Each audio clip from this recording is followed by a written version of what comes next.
주양교회 성도님들 안녕하세요. 신예진 전도사입니다. 6월 18일 셀라이프는 영원한 나의 도피성이라는 제목으로 본문은 신명기 19장 1절에서 10절 말씀입니다. 하나님은 10계명의 6번째 살인하지 말지니라의 계명을 따라 생명을 보호하는 법을 만들어 주셨습니다. 그중 하나가 바로 도피성 제도입니다. 민수기 35장을 참고하여 도피성의 특징들을 살펴보도록 하겠습니다. 첫 번째는 도피성의 위치입니다. 2절과 3절입니다. 이스라엘 백성들은 하나님이 기업으로 주신 땅을 세 구역으로 나누고 각 구역에 도피성을 하나씩 두어야 합니다. 오늘 본문에서 말하고 있는 세 성읍은 가나안 땅, 즉 요단 서쪽의 게데스, 세겜, 헤브론이지만 여호수아 20장에 보면 요단 동쪽의 베셀, 길르앗, 라못, 바산 골란이 포함되어 이스라엘의 총 6곳의 도피성이 세워지게 됩니다. 이것들은 각각 서쪽과 동쪽의 위, 중앙, 아래에 있습니다. 한 곳에 몰리거나 외곽에 있는 것이 아닌 이스라엘 전역 어디서든 하루 만에 갈 수 있는 가까운 곳에 있었다는 것입니다. 도피성은 가까이에 있습니다. 또 하나님은 도피성에 가는 길을 닦으라고 하십니다. 유대인의 전승에 따르면 이 도피성으로 가는 길의 넓이가 14m나 되었고 길에는 큰 표지판이 있었다고 합니다. 도피성은 부지 중에 죄를 범한 이가 잡혀서 죽임을 당하기 전에 피할 수 있도록 가까운 곳에 가기 쉽도록 잘 닦인 길에 있습니다. 두 번째는 도피성에 들어올 수 있는 사람입니다. 먼저는 부지 중에 살인을 저지른 자입니다. 5절에서 말하는 가령 사람이 그 이웃과 함께 벌목하러 삼림에 들어가서 손에 도끼를 들고 벌목하려고 찍을 때에 도끼가 자루에서 빠져 그의 이웃을 맞춰 그를 죽게 함과 같은 것이라 등의 상황입니다. 율법은 고의적인 살인과 실수로 저지른 살인을 분리하고 있습니다. 고의로 살인을 저지른 자는 반드시 죽여 죄를 제해야 하지만 실수로 부주의함으로 다른 사람을 죽게 한 경우에는 그에게 사형이 적용되지 않는다는 것입니다. 이 자들이 도피성에 피해야 하는 이유가 있습니다. 바로 토라의 고엘 제도 때문입니다. 기업 물을 자에 대한 제도 때문입니다. 기업 물을 자는 죽임을 당한 사람을 대신해 피해 복수를 해야 합니다. 6절에 나오는 피를 보복하는 자입니다. 그래서 도피성은 가까운 친척이 죽임당한 형제를 대신해 살인자를 쫓을 때 부지 중에 죽인 살인자들을 보호하려는 것입니다.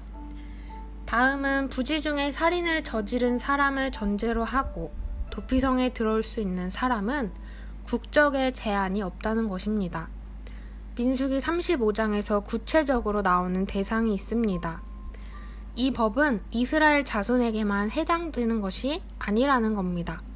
하나님의 보호하심 아래로 누구든지 들어올 수 있다는 것입니다.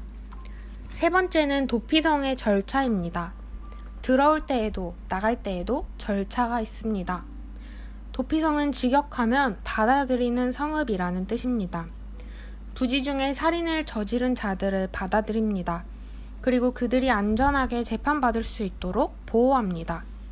받아들일 때 꼭 거쳐야 하는 과정이 있습니다. 여호수아 20장에 보면 이 성읍 중에 하나에 도피하는 자는 그 성읍에 들어가는 문 어귀에 서서 그 성읍의 장로들의 귀에 자기의 사건을 말할 것이요. 자기의 사건을 자신의 죄를 장로들에게 털어놓아야 한다는 것입니다. 그러면 장로들이 듣고 판단해서 그를 성읍에 받아들여 한 곳을 주어 자기들 중에 거주하게 하고 솔직하게 모든 것을 털어놓을 때 도피성 안에 들어올 수 있는 것입니다. 그렇다면 도피성을 언제 나갈 수 있을까요? 그것은 대제사장이 죽은 후에 나갈 수 있었습니다. 그래서 평생을 도피성에서 살아야 될 수도 있었습니다.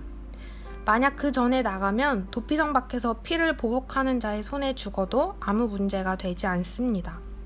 오직 대제사장이 죽은 후에야만 자기 소유의 땅으로 돌아갈 수 있습니다. 도피성의 대제사장이 죽으면 그 살인자는 자유로운 몸이 될 수 있었습니다.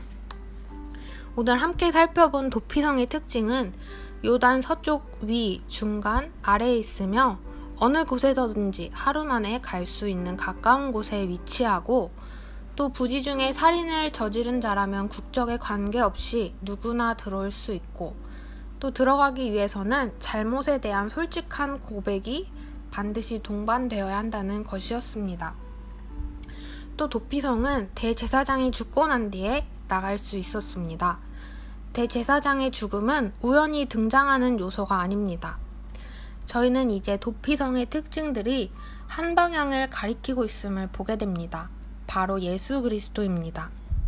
예수님은 가까이에 계십니다. 죄인들이 언제든지 피할 수 있고 달려올 수 있도록 가까운 곳에 계십니다. 예수님이 멀리 느껴진다면 그것은 순전히 저희의 마음의 문제일 것입니다. 예수님은 처음부터 항상 가까이, 매일 넘어지고 유혹에 빠지는 죄인들 곁에 늘 가까이 계십니다. 저희가 할 일은 다만 가깝고 잘 닦인 그 길을 열심히 달려가는 것입니다. 죄의 삭은 사망이요. 영원한 죽음을 피하는 방법은 영원한 도피성이신 예수님을 믿고 그 안에 거하는 것입니다. 또 예수님은 국적, 출신을 따지지 않고 누구든지 주의 이름을 부르는 자는 구원을 받으리라 말씀하십니다. 이방인에게도 허락된 하나님의 구원입니다. 저희도 구원받은 이방인입니다. 인간적인 기준 없이 누구든지 주의 이름을 부르며 예수님께 나아올 수 있다는 것은 큰 은혜이고 축복입니다. 또 예수님께 나아올 때는 반드시 회개가 동반되어야 합니다. 죄인임을 깨달을 때 진정한 회개가 이루어집니다. 스스로가 죽음뿐인 죄인임을 절실히 깨달을 때 비로소 구원자를 의지할 수 있습니다. 이렇게 죄를 고백하면 예수님은 죄를 사하여 주시고 예수님의 생명 아래 거하게 해주십니다. 또 마지막 대제사장의 죽음으로만 살인자가 자유로워졌던 것처럼 대제사장이신 예수님의 죽음으로만 죄인들이 자유로워질 수 있습니다.